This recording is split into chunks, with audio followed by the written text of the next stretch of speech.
Halo, halo, halo, Pak Dok, halo. Halo, ya apa.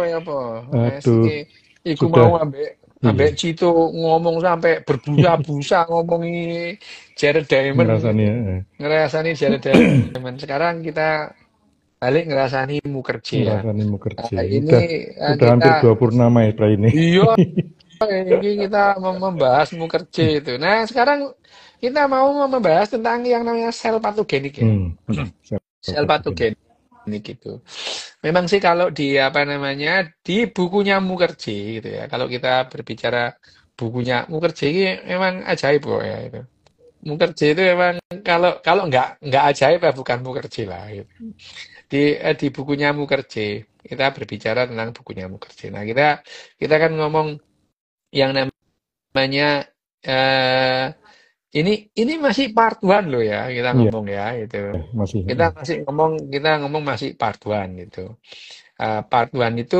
Part one itu adalah tentang yang namanya discovery, penemuan gitu ya. Penemuan yang pertama itu adalah di apa namanya? Yang pertama adalah aku tak jawab WhatsApp di Iya, penting. iya. Bentar.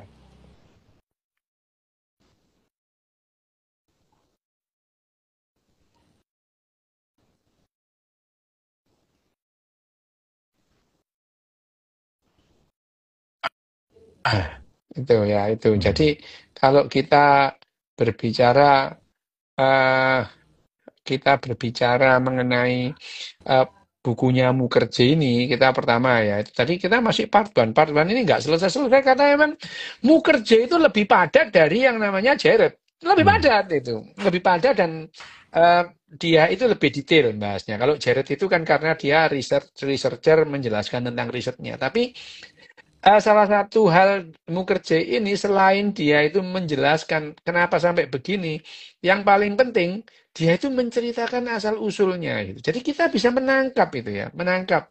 Nah, di part one itu tentang discovery itu yang kita bahas pertama adalah the original cell ya, an Original saya. invisible ya. Yang kedua itu the visible cell gitu ya. Terus yang ketiga kemarin itu kita bahas the universal Universal. cell gitu. Nah, yang apa namanya, yang keempat itu dari part one itu adalah the pathogenic ya, patogenik. Jadi patogenik itu membuat Membuat. sakit itu. Tentu kalau kita ngomong begini itu dari sudut pandang manusia gitu ya. Berarti dari sudut pandang manusia bahwa ada sel-sel patogen, sel-sel yang membuat kita terancam mati, gampang sakit dan terancam mati. Itu yang disebut patogen. Nah, kalau kita apa namanya kembali ke apa namanya eh si eh, kalau kita kembali aku tak jawab sih.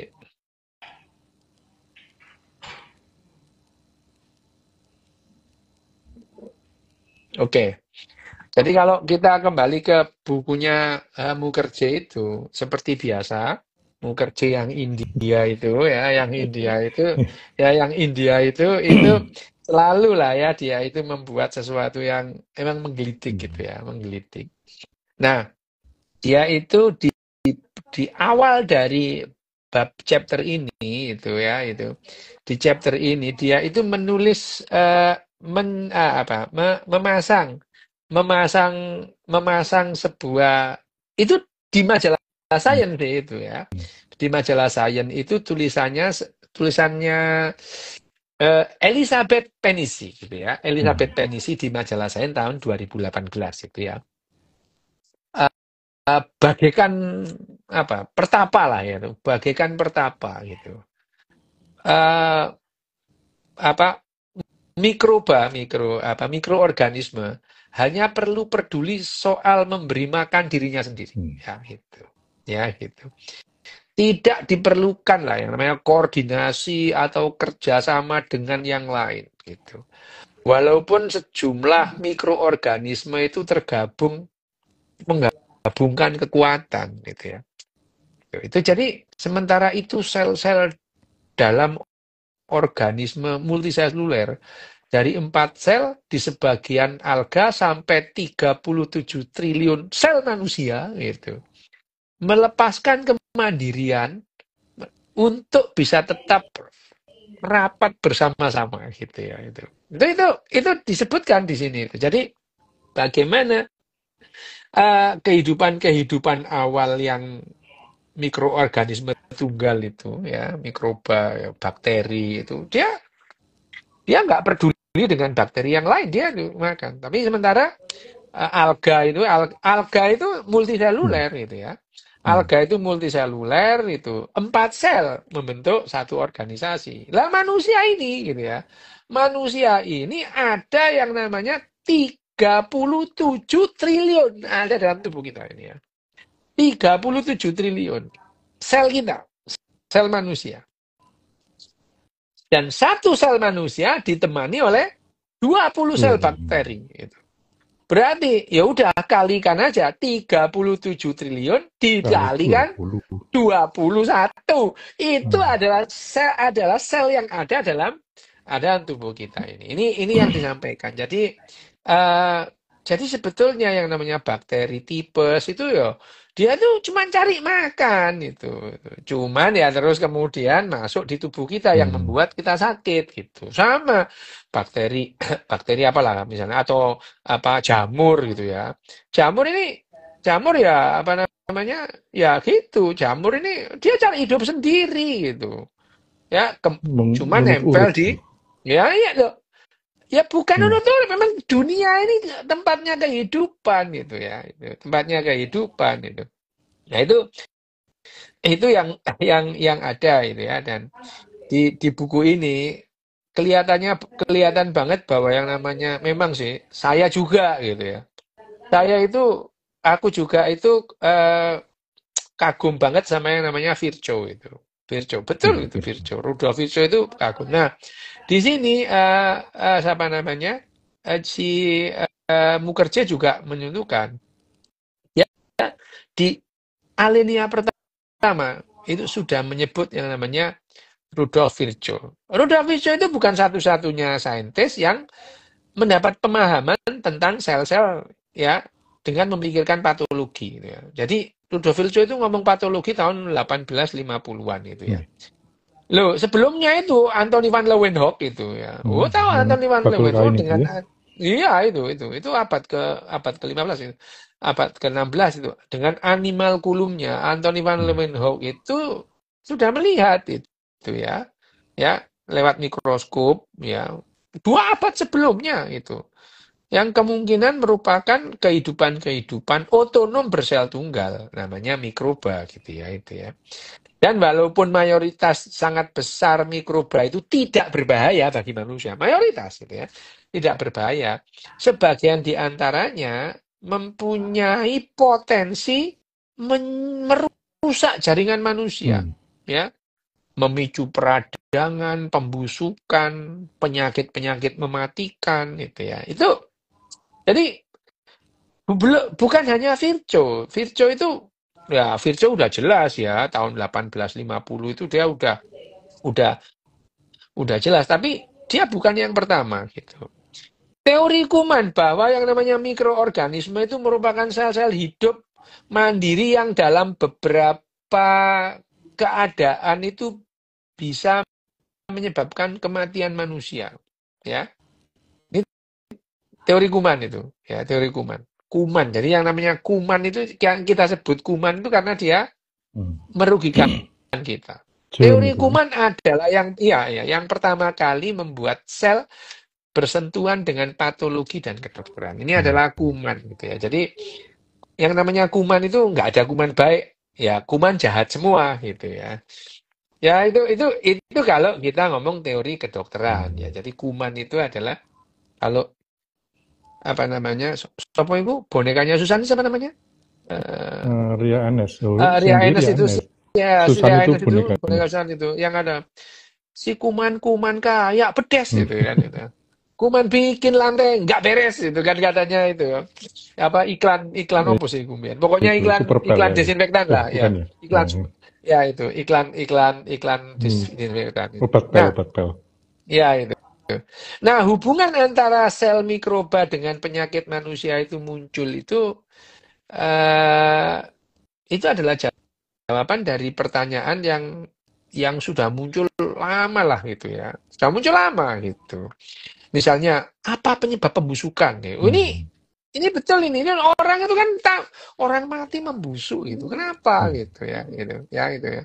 Itu itu sebelumnya sih sebelumnya itu ya, sebelumnya itu banyak anggapan-anggapan ya, sejumlah doktrin di dalam agama Kristen karena kita ngomong ini soal di Eropa gitu ya.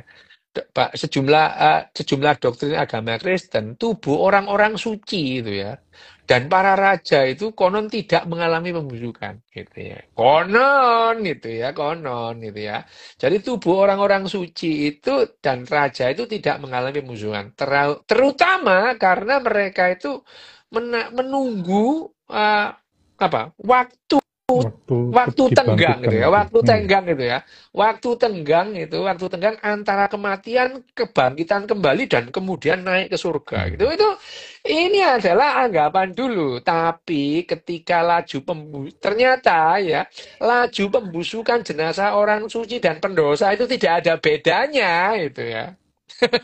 Kan akhirnya dia melihat, pendeta lah, apalah ya, paus lah gitu ya, atau kardinal mati ya membusuk dan kecepatan pembusukan antara kardinal dengan orang biasa, lah ya sama dengan kardinal dengan apa namanya Brahmacora ya biasa gitu ya itu ya namanya dan karena laju pembusukannya itu tidak berbeda itu ya maka apapun penyebab pembusukan itu ya tidak berhubungan dengan hukum-hukum Tuhan itu ya itu tidak berhubungan. Tapi bagaimanapun juga ya sulit menerima ada jenazah suci yang naik ke surga dengan bagian-bagian yang membusuk. Itu loh ya itu ya bayangin aja itu kan itu itu adalah gambaran bagaimana kebingungan orang-orang Eropa di zaman-zaman pertengahan itu ya. Nah, pada tahun 1668 ini Francisco Redi itu ya. Francisco Redi itu ya temannya Lazarus Palanzani segala macam itu. Jadi Francisco Redi itu ya termasuk apa namanya? Termasuk orang-orang termasuk dia itu pendahulu gitu ya. Pendahulu tentang teori-teori yang berkembang. Misalnya terbentuknya apa kehidupan di alam semesta ini ya. Itu kan awal sekali Francisco Redi ini yang menjelaskan gitu ya, Francisco Redi. Terus kemudian dilanjutkan oleh Lazarus Palanzani yang terakhir oleh Louis Pasteur misalnya. Tapi orang-orang ini juga bukan tanpa cacat celah apa namanya teori-teorinya seperti yang dijelaskan oleh Mukherjee di bab ini. Misalnya Francisco Redi itu menerbitkan sebuah jurnal artikel lah ya artikel yang kontroversi gitu ya kontroversi karena dia ini orang apa namanya orang Itali gitu ya itu apa namanya Francisco Redi ini apa namanya artikelnya itu juga berbahasa Itali Esperienze intorno alla generazione de Glenstedt itu bahasanya itu ya Bahasa bahasa Indonesianya itu adalah percobaan memunculkan serangga gitu. Jadi bagaimana Redi itu menyimpulkan bahwa yang namanya set, ya, apa itu belatung gitu ya. Sehingga Belatung itu ya belatung itu set itu ya belatung salah satu tanda pertama pembusukan zat itu ya hanya bisa muncul dari telur lalat gitu ya. Jadi telur yang lalat yang diletakkan gitu. Bukan secara tiba-tiba ya gitu. Nah, ini jelas ini ya itu ini jelas bahwa ini menantang doktrin vitalis itu. Doktrin waktu itu adalah doktrin vitalis mengenai generatio spontanea gitu. Jadi Francisco Redi itu dia itu ini aku biyen Mas, saya dulu waktu SMP itu kan disuruh mengulangi itu ya. Disuruh mengulangi apa yang dilakukan Francisco Redi gitu ya. Apa sama tuh, Pak. mereka itu? Iya, itu kan waktu SMP itu kelas 1 ya? dulu ya SMP kelas 1 itu. Dulu waktunya itu namanya buku Ilmu Hayat SMP kelas 1.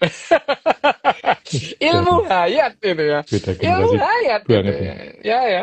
Ya itu ilmu hayat itu. Ilmu hayat Hmm. itu. Ilmu hayat itu. Nah, ilmu hayat itu dia yang namanya Francisco Reddy ini itu ya menutupi daging. Kalau dia itu dulu daging Hmm. kijang, kita dulu carinya daging wedhus apa daging kambing, Sapi. daging sapi kita Hmm. beli di apa namanya, dibeli di mana, Perdagangan apa di di pasar ya? nang pasar itu.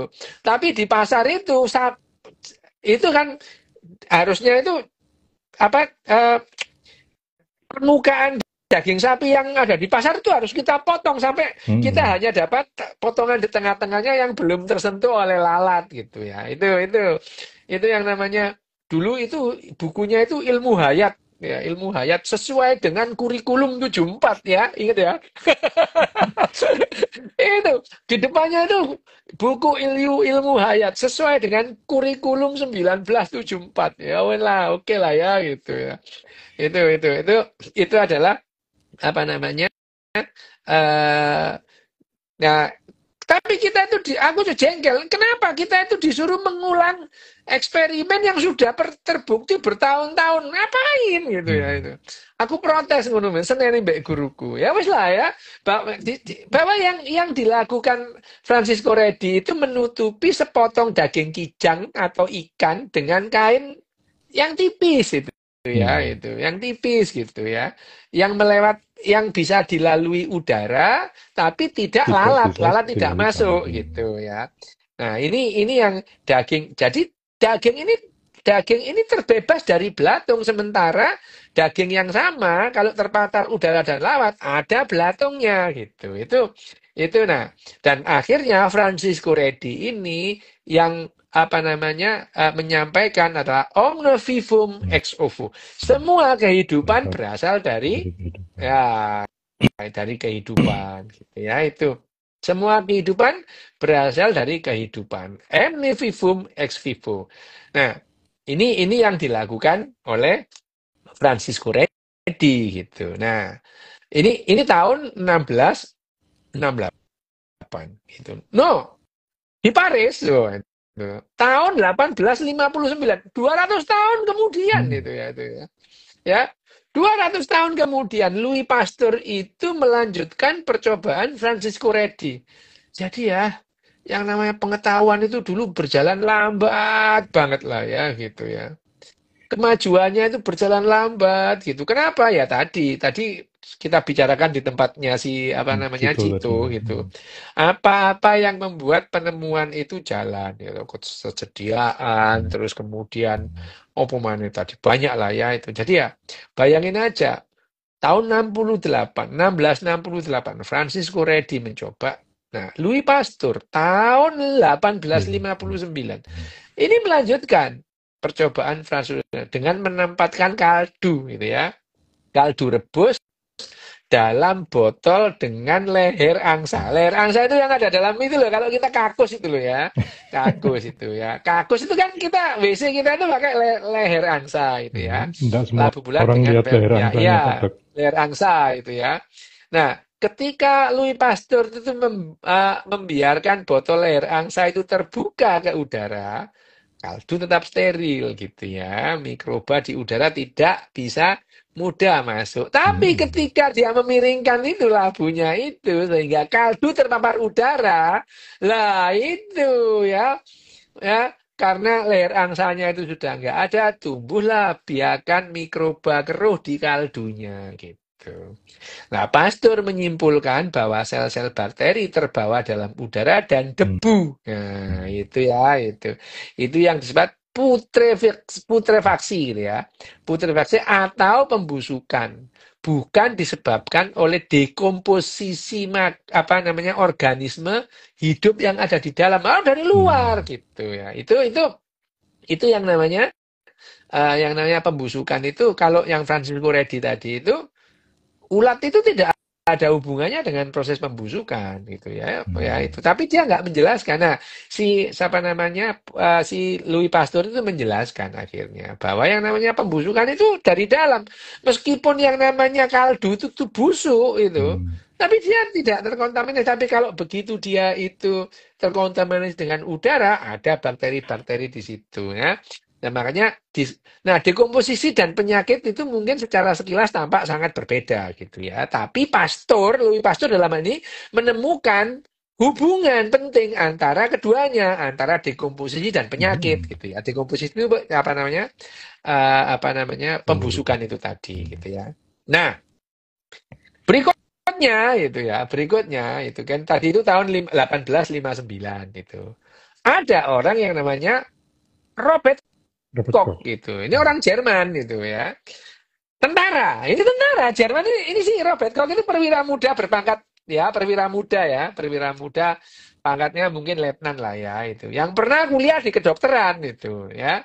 Bekerja di laboratorium dadakan dan dalam hal ini dia membuat kemajuan paling radikal dalam teori Pasteur gitu ya.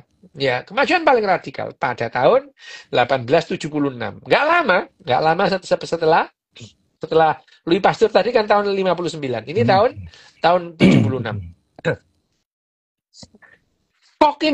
Robert Koch itu dia itu mengisolasi bakteri antrak gitu ya, antrak. Mengisolasi bakteri antrak dari sapi dan domba yang terinfeksi dan dia mengamati dalam mikroskop ya.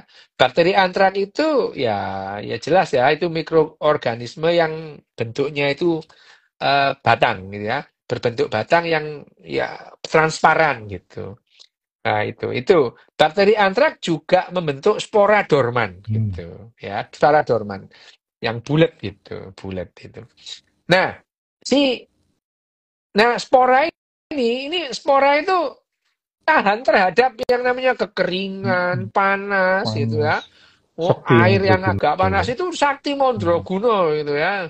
Ora tedasta Pak paluning pandai sisaing grendo gitu Pak. Ya.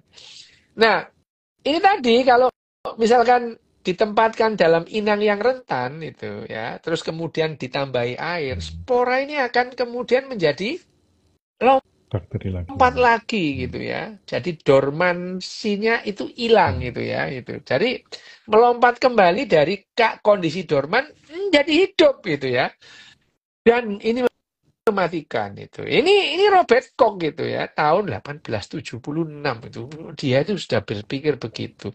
Koch itu ya, yang dilakukan Koch apa? Koch itu mengambil setetes darah sapi yang terinfeksi antrak gitu ya. Yang dilakukan Koch itu dia mengambil setetes darah yang terinfeksi darah sapi terus kemudian dia mengiris ekor dari mencit. Mencit itu lah Pak, tikus itu loh ya itu ya. Tikus putih itu loh ya. Dia itu mengiris ekor mencit, diiris ya dengan sebilah kayu. Dia kayu kering itu diinfek. Terus kemudian meneteskan darah sapi itu ke tempat irisan ekor tikus tadi itu. Dan dia nunggu gitu ya. Itu belum ada SJW tikus sih Pak Belum Dodo. ada SJW tikus. Kalau sekarang itu dimarahin sama SJW tikus itu ya. Nah, sampai sekarang pun lompatan dalam sejarah biologi itu tetap menakjubkan. Sampai sekarang lah. Kita itu melihat lah ya, itu yang dilakukan Robert Koch itu betul-betul betul-betul apa namanya? Betul-betul betul-betul menakjubkan ya. Ya gitu. Karena sampai tahun 1876 itu belum ada saintis lain yang mencoba memindahkan penyakit dari satu organisme ke organisme lain itu ya. Jadi pengetahuan tentang penularan penyakit itu Koch lah ya yang pertama kali membuktikan gitu ya. Jadi penyakit itu melompat dari satu organisme ke organisme lain itu itu adalah apa namanya yang dilakukan oleh Koch. Nah, bakteri antrak ini mengeluarkan racun yang membunuh sel gitu. Nah, di tubuh mencitnya tadi itu, memang Koch itu tidak hanya sekedar dia Koch mencit itu kemudian dibedah sama dia gitu ya. Ya. Nah, dia melihat apa namanya limpa. Limpanya itu warnanya jadi gelap dan bengkak akibat sel-sel yang mati. Sementara paru-parunya mencit ini juga dipenuhi oleh bercak-bercak hitam itu. Nah, ketika Koch memeriksa limpa mencit di bawah mikroskop, dia menemukan bagian dalamnya itu dipenuhi oleh bakteri berbentuk batangnya itu ya itu. Ya itu yang berbentuk batang itu. Nah, dikelilingi jutaan sel dari mencit yang mati itu. Nah, ya itu yang apa namanya yang dilakukan oleh Robert Koch gitu ya. Nah, kemudian ya ini Robert Koch itu dia mengulangi percobaan itu ya, menanamkan bakteri ke mencit, mengambil limpanya, memindahkan setetes ke mencit lain gitu ya. Jadi yang tadi itu dari sapi yang terinfeksi antrak ditularkan ke mencit. Sekarang dia menularkan mencit ke mencit lain gitu, itu ya,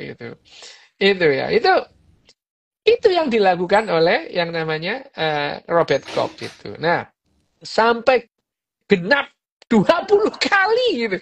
Bayangin aja Robert Koch itu orang nganggur itu ya, orang nganggur itu. Jadi dia itu dari mencit ke mencit lain sampai 20 kali. Setiap mencit penerima terserang antrak gitu, itu ya Itu itu. bener-bener ada cewek tikus aja. Ya inilah, ini Koch ini. Jadi kita tercengang itu bukan apa namanya, bukan masalah ini loh, dia itu mengulang-ulang gitu ya, mengulang-ulang itu percobaan. Nah, setiap kali mencet penerima terserang antak itu.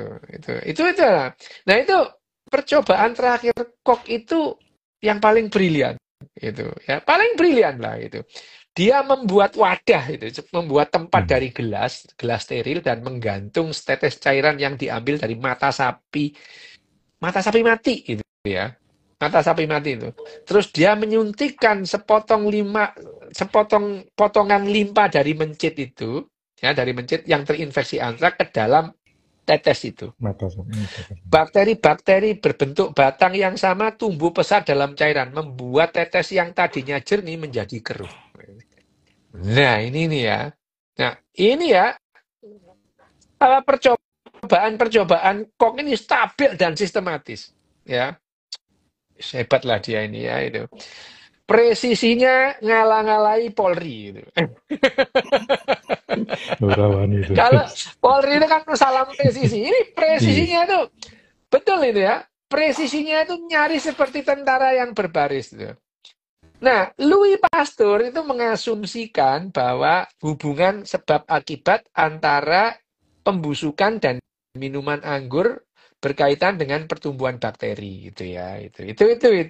Sementara itu Robert Koch itu menginginkan alur sebab akibat yang lebih formal gitu. Jadi mereka itu seperti bekerja sendiri-sendiri tapi saling membantu gitu. Kerjasama sebetulnya antara Francisco Redi lah itu dilanjutkan karena Robert Koch itu tadi ya mengajukan alternatif lain dari yang namanya dari alternatif lain dari apa yang ditemukan oleh Louis Pasteur gitu. Kemudian ya itu adalah Robert Koch. Kemudian dia menunjukkan bahwa yang namanya masukkan patogen ke binatang sehat itu menyebabkan penyakit yang sama. Ini postulatnya Koch ini memang luar biasa loh ya. Kemudian dia mengisolasi lagi mikroba dari binatang yang dimasuk patogen, ditumbuhkan lagi gitu ya. Organisme itu dalam biakan itu menunjukkan bahwa yang namanya biakan itu bisa memunculkan lagi penyakit itu gitu. Nah, itu ya. Siapa yang bisa memakan logikanya?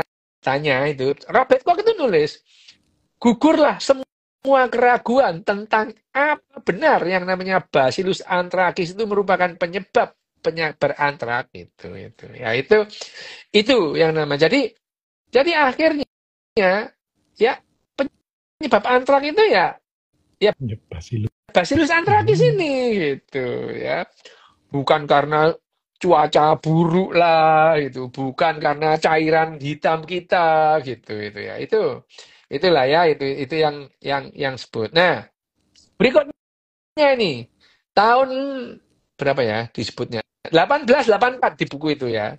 Mas, kalau aku salah sampean koreksi loh. Aku ngomong tahun-tahun ini. Lu sampai ya lebih hafal ya. Ya, itu ini ini ini coba kalau saya ngomong salah dikoreksi ya. Tahun 1884 itu 8 tahun setelah melakukan percobaan antraknya, Robert Koch itu menggunakan hasil pengamatan dan percobaan itu untuk merumuskan 4 asas teori sebab akibat dari penyakit akibat mikroorganisme itu ya. Itu.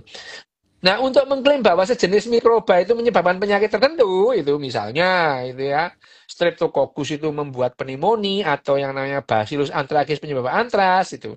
Yang namanya Robert Koch itu mengajukan ini ya beberapa postulat. Yang pertama, organisme atau sel mikroba itu harus ditemukan dalam individu yang terserang penyakit, bukan individu yang sehat itu ya, itu ya, itu ya. Dua, sel mikroba harus diisolasi dan dibiarkan dari individu yang patoknya yang mana?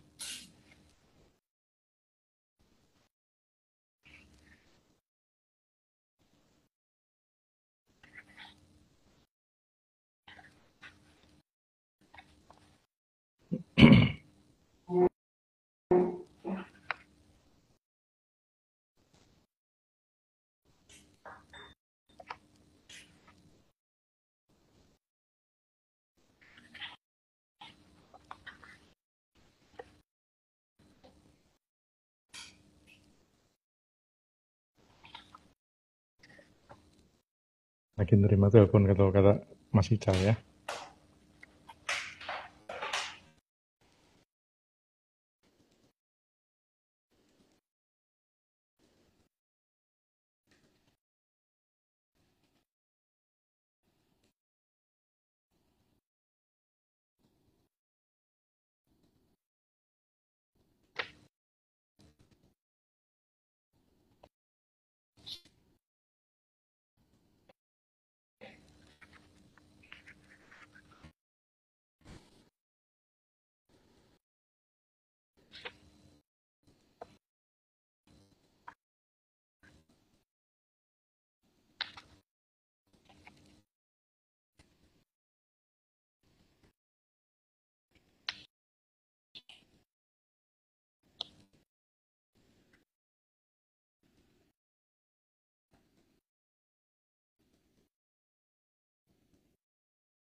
Halo, halo, hilang. Ya, tak hilang. ulangi lagi Tadi ya. sampai Tadi nomor 2 Pak Dok. nomor dua Ya. ya. Jadi yang nomor dua itu adalah sel mikroba itu harus diisolasi dan dibiarkan dari individu yang sakit itu. Ya, itu. Ya itu. Tidak boleh dari individu yang sehat itu. Ini postulatnya dia gitu ya. Yang ketiga, penanaman mikroba hasil biarkan ke individu yang sehat harus menyebabkan atau mengeluarkan ciri-ciri penting penyakit itu muncul lagi. Itu. Ya itu. Yang keempat adalah mikroba harus diisolasi ulang dari individu yang ditanami dan sama dengan mikroorganisme yang awal gitu. Ini yang namanya percobaan Koch dan asdas.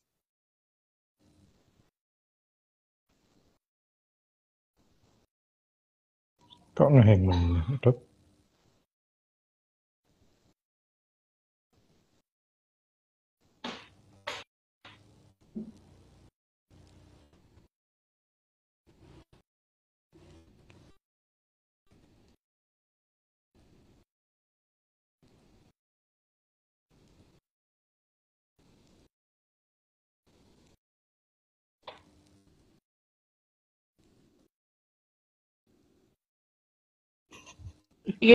Ini aneh iki. Padahal ini penuh loh iki apa wifi-nya. Oke, nggak apa-apa. Jadi percobaan-percobaan Koch itu dan asas-asasnya itu ya akhirnya diterima lah ya, diterima hebat. Wus, menggema lah ya, bergaung hebat di seluruh biologi dan kedokteran. Dan ini sangat berpengaruh ke pemikiran Pasteur, tapi meskipun terlepas dari kedekatan intelektual mereka itu, Koch dan Pasteur itu saingan, saing itu sengit itu. Mereka itu bersaing gitu ya, bersaing sengit antara Robert Koch dan Pasteur itu. Ya, mereka itu secara intelektual kan dekat ya, jadi teori-teori mereka itu seperti itu. Tapi Koch Pasteur itu bersaing sengit itu selama selama berpuluh-puluh tahun itu. Ya, ya ini ya mungkin ada hubungannya antara perang koalisi ya. Karena waktu itu kan Prusia itu perang sama Prancis itu ya. Iya, Pak. Ya perang koalisi itu Prusia sama Prancis itu perang itu pada tahun 70-an itu.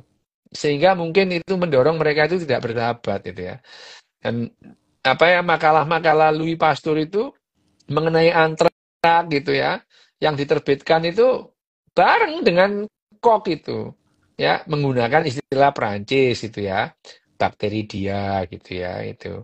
Terus kemudian misalnya eh, apa namanya dengan ya itulah membalut berdendam lah disebut itu dendam mereka itu kayaknya apa namanya balas dendam saling mendendam itu ya saling mengejek itu ya bahkan ini ya ada tertulis itu eh, apa namanya karena si apa namanya Pasteur itu menghina Robert Koch itu sebagai Bacillus anthracisnya orang Jerman. Ini adalah jadi ya jangan dibayangkan ya yang namanya saintis itu adalah orang yang apa namanya sopan, baik, omongannya halus gitu. Enggak itu, omongannya kasar itu. Louis Pasteur itu ngomong yang bahwa yang namanya apa namanya istilah yang digunakan dalam catatan kaki itu Bacillus anthracisnya orang Jerman gitu ya. Dan Koch itu juga nggak tinggal diam. Dia itu balas kritikannya si siapa namanya Pasteur Oh, itu. iya. Sampai sekarang kerjanya Louis Pasteur itu mengenai antrak itu tidak ada hasilnya gitu.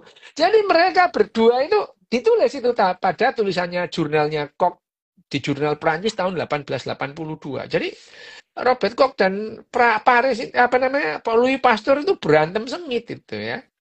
Tapi bagaimanapun juga ya dua-dua orang ini eh, mempunyai peranan yang penting lah dalam perkembangan bagaimana yang namanya apa namanya bagaimana bakteri atau organisme itu bisa menyebabkan penyakit itu. Nah, kelihatannya ya ratusan tahun itu mereka itu sibuk menjelaskan bagaimana proses sakit itu ya. Ya, itu ya. Mereka itu sibuk menjelaskan bagaimana proses sakit. Tidak sibuk bagaimana mengobati sakit itu. Ya itu ya ini ya tapi karena yang namanya Louis Pasteur ya dia itu bisa dibilang mikrobiologi ya dia mempelajari mikrobiologi terus kemudian Robert Koch juga tentara yang pernah kuliah di kedokteran dia mempelajari perilaku penyakit itu ya. Jadi memang dalam ratusan tahun sampai awal abad ke-20 itu dokter-dokter itu sibuk menjelaskan sakit, bukan sibuk mengobati sakit itu gimana gitu ya itu. Ya, sehingga sampai awal abad 20 itu kedokteran atau biologi itu mampu menjelaskan proses sakit itu gimana. Misalnya tipes. Tipes itu disebabkan oleh yang namanya Salmonella typhosa gitu ya, yang membuat toksin ya dalam tubuh kita itu ya. Wah itu udah jelas itu. Terus kemudian menyebabkan panas, menyebabkan mencret, menyebabkan liver bengkak, menyebabkan limpa bengkak. Bahkan Salmonella typhosa itu bisa menumbuhkan toksin, yang toksinnya itu naik sampai ke otak, yang membuat gangguan mental yang disebut gangguan mental organik atau sindroma otak organik gitu ya. Itu sampai ke atas itu sudah terjelaskan abad ke-19 itu sudah menjelaskan itu. Penyakit-penyakit jamur itu ya, lepra. Sudah tahu lepra itu disebabkan oleh yang namanya eh, Mycobacterium leprae. Itu TBC batuk disebabkan oleh Mycobacterium tuberculosa. Tapi belum ketemu obatnya, gitu. Gimana cara mengobati itu tidak ada, gitu. Sementara praktek-praktek pengobatan tetap aja yang namanya miasma lah, yang namanya 4 cairan lah, gitu. Dibekam, dikeluarkan cairannya, gitu. Itu adalah mencoba pengobatan. Jadi akhirnya ya seperti timpang lah ya itu, seperti timpang antara antara antara penemuan terhadap proses sakit dengan proses penyembuhan sakit itu. Sampai akhirnya sampai awal abad ke-20 yang diutamakan adalah bagaimana mencegah supaya tidak terjadi infeksi itu ya itu. Nah, akhirnya ini ada lagi nih disebut ini bagaimana seorang ahli kandungan dari Hungari yang namanya Ignaz Semmelweis itu ya. Ignaz Semmelweis itu dia, nah Semmelweis ini lucu lagi ini beda lagi ini ya. Semmelweis ini dia dokter praktek yang ya di bangsal kebidanan dan kandungan gitu ya gitu. Ya, ya, dokter yang bekerja di bangsal kebidanan dan kandungan. Semmelweis ini melihat, gitu ya. Ignaz Semmelweis ini apa ibu-ibu yang melahirkan ditolong oleh dokter itu lebih banyak yang mengalami sepsis purpura, ya, purpura itu apa namanya infeksi, ketimbang yang ditolong oleh bidan gitu ya. Jadi ibu-ibu yang persalinannya itu ditolong oleh dokter itu lebih banyak yang mengalami purpura, sepsis purpura, infeksi ketimbang yang ditolong bidan gitu. Nah, tentu ada sebabnya ini. Nah, Semmelweis ini mengamati dokter itu sukanya habis habis pembedah mayat langsung nolong gitu ya, itu langsung nolong gitu. Sementara bidan kan nggak melakukan bedah mayat itu gitu. Nah, si Semmelweis ini Semmelweis itu berpikir ini mesti ada hubungannya dengan perilaku dokternya itu. Makanya di rumah sakitnya dia itu membuat aturan sebelum memegang pasien harus mencuci tangannya dengan klorin gitu. Dengan klorin gitu ya. Dengan klorin itu. Nah, bener aja setelah dia itu melakukan melakukan pencucian tangan dengan klorin itu, angka infeksi di rumah sakitnya dia, di bangsalnya dia itu turun drastis itu. Ya. Nah, akhirnya dia tidak hanya mewajibkan dokter untuk cuci tangan. Semua kalau kalau mau memegang pasien harus cuci tangan dengan klorin gitu ya, dengan klorin gitu. Tangan dokternya nggak apa-apa dok. Nah, itu yang dilakukan oleh Semmelweis. Tapi Semmelweis itu punya gebetan gitu ya. Semmelweis itu punya gebetan